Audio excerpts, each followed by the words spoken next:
আসসালামু আলাইকুম। আমরা সহকারী শিক্ষক নিয়োগ পরীক্ষার 2019 সালের একটি প্রশ্নের সমাধান করব। এখানে বলা আছে কোন সংখ্যার বর্গমূলের সাথে কোন সংখ্যার আমরা কিন্তু সংখ্যাটি জানি না।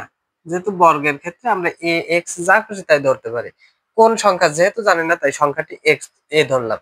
তাহলে কোন সংখ্যার বর্গমূলের সাথে বর্গমূল মানে কি? রুট। এই জিনিসটাই জানা লাগবে। বর্গ মানে স্কয়ার আর বর্গমূল মানে রুট।